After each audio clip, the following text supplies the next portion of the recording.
क्या आपको average speed और एवरेज वेलोसिटी में अंतर पता है? अगर नहीं पता है तो ये वीडियो आपके लिए है।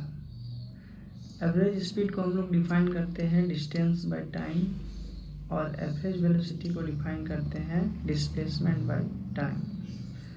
इसको और क्लियर करने के लिए हम लोग इससे रिलेटेड एक न्यूमेरिकल्स करते हैं।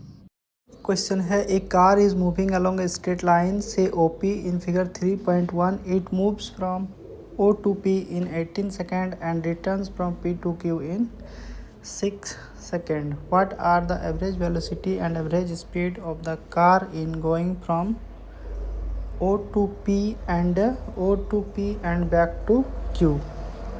एक कार है जो स्ट्रेट लाइन में मूव कर रही है पॉइंट O से P तक।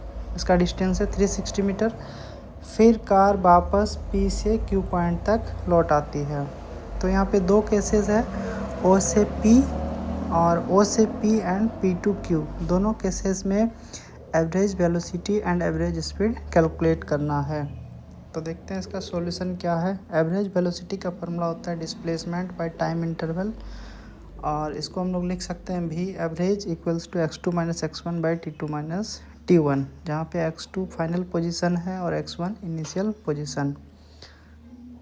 तो कार O से P तक जाती है फर्स्ट केस में, इसलिए यहाँ पे डिस्टेंस हो जाएगा, यानी x2 जो होगा वो 360 मीटर और x1 0।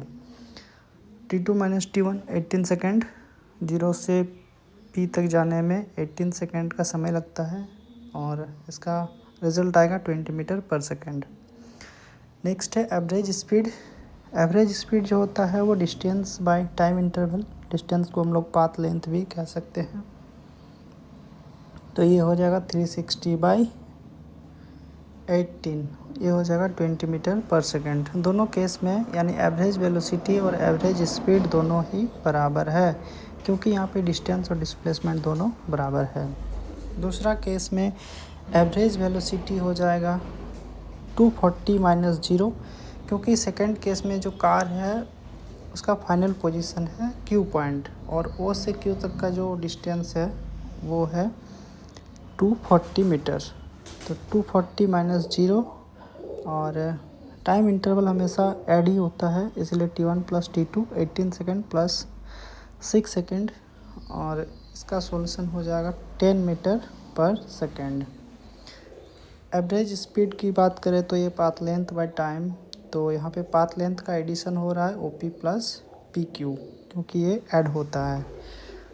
तो 360 प्लस 120 और टाइम 24 सेकेंड लग रहा है, तो इसका आंसर आएगा 20 मीटर पर सेकेंड।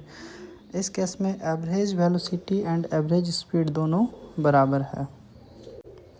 इस तरह से हम लोग एवरेज वेलोसिटी और एवरेज स्पीड के बीच डिफरेंस को जान सकते हैं।